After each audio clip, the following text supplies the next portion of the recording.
मेरे YouTube channel astro Naresh पर आपका स्वागत है। नमस्कार, मैं हूं नरेश कुमार। सबसे पहले उन दर्शकों का धन्यवाद जिन्होंने पेज को सब्सक्राइब किया है, पेज के वीडियोस को शेयर कर रहे हैं, लाइक कर रहे हैं और कमेंट बॉक्स में हमें अपनी राय भी दे रहे हैं। दोस्तों, हमने देखा है कि बाजार में निवेश करने वाले अधिकतर निवेशक जो हैं, वो जो ट्रेडिंग करते हैं, उनका पैसा जो है वो बाजार में चला जाता है। मीन उन्हें प्रॉफिट नहीं होता, उन्हें नुकसान का सामना करना पड़ता है। ऐसा इसलिए होता है क्योंकि आपकी कुंडली जो है वो इंट्राडे में ट्रेड करने के लिए थोड़ी सी अच्छी नहीं होती। तो यदि आपकी कुंडली में गुरु की पोजीशन ठीक नहीं है या आपकी कुंडली में 12वें भाव या पंचम भाव की पोजीशन ठीक नहीं है, तो आपको बाजार में निवेश से बचना चाहिए। निवेश में कह रहा हूं, इंट्राडे ट्रेडिंग से आपको बचना चाहिए। लंबी अवधि का निवेश आप कर सकते हैं। गुरु चूंकि फाइनेंस के कारक होते हैं और फाइनेंसेस जितने भी आते हैं वो गुरु से आते हैं। पैसा आपकी लाइफ में जैसे भी आएगा वहां पर गुरु का इन्वॉल्व होना बहुत जरूरी है। और पंचम भाव जिसके कारक गुरु हैं वो भी जो है वो ठीक होना चाहिए। ये इजी गेंस का भाव होता है और आपकी कुंडली में 12वां भाव स्पेकुलेशन का भाव है। और स्पेकुलेशन ही मार्केट जो है मार्केट जो है वो सारी स्पेकुलेशन से ही चलती है। जब खासतौर पर आप इंट्राडे में पोजीशन बनाते हैं या फिर आप एफ एंड ओ में पोजीशन बनाते हैं, तो यहाँ पर आपकी कुंडली में इन भावों का और गुरु का मजबूत होना बहुत जरूरी होता है।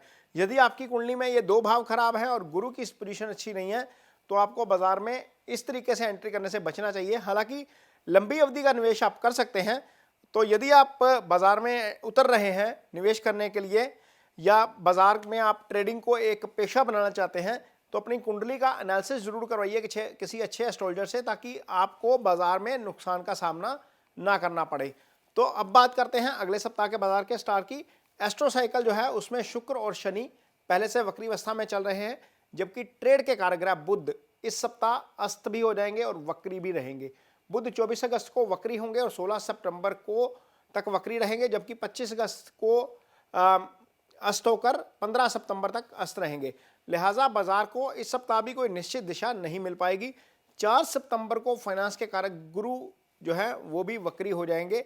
एक साथ 3 ग्रहों का वक्र अवस्था में रहने और बुध के अस्त रहने से फिलहाल अगले एक महीने में बाजार में बड़ी तेजी की संभावना नजर नहीं आ रही। 21 अगस्त को जब बाजार खुलेगा तो चंद्रमा मंगल के चित्रा नक्षत्र में गोचर करेंगे। लिहाजा इस बाजार में हमें सामान्य कारोबार होता हुआ नजर आएगा। इस दौरान डिफेंस, फार्मा और कॉपर के शेयरों में खास फोकस बन सकता है। 22 अगस्त को चंद्रमा राहु के स्वाति नक्षत्र में रहेंगे और इससे हमें बाजार में उतार चढ़ाव देखने को मिलेगा और बाजार जो है विदेशी प्रभाव में भी नजर आ सकते हैं। इस दिन एयरलाइंस, फार्मा और लिकर कंपनियों के शेयरों में फोकस बनता हुआ नजर आएगा। 23 अगस्त को चंद्रमा विशाखा नक्षत्र में रहेंगे। ये गुरु का नक्षत्र है, लिहाजा बाजार में अच्छा कारोबार होगा और बैंकिंग और वित्तीय कंपनियों के शेयरों पर फोकस बन सकता है। 24 अगस्त को चंद्रमा शनि के अनुराधा नक्षत्र में रहेंगे। इस दौरान हमें सुस्ती से कारोबार होता हुआ नजर आएगा। इस दिन मेटल के शेयरों पर फोकस बनता हुआ नजर आ सकता है। जबकि 25 अगस्त को चंद्रमा बुध के ज्येष्ठा नक्षत्र में रहेंगे। बुध इसी दिन अस्त हो जाएंगे, लिहाजा हमें इस दिन बाजार में उतार चढ़ाव नजर आ सकता है। तो ये तो था अगले सप्ताह का बाजार का स्टार कार्यक्रम। यह कार्यक्रम आपको कैसा लगा, इस पर कमेंट बॉक्स में अपनी राय जरूर दीजिए। यदि यह कार्यक्रम अच्छा लगे तो इसे शेयर जरूर करिए, पेज को सब्सक्राइब जरूर करिए। इसके साथ ही मुझे दीजिए इजाजत। नमस्कार।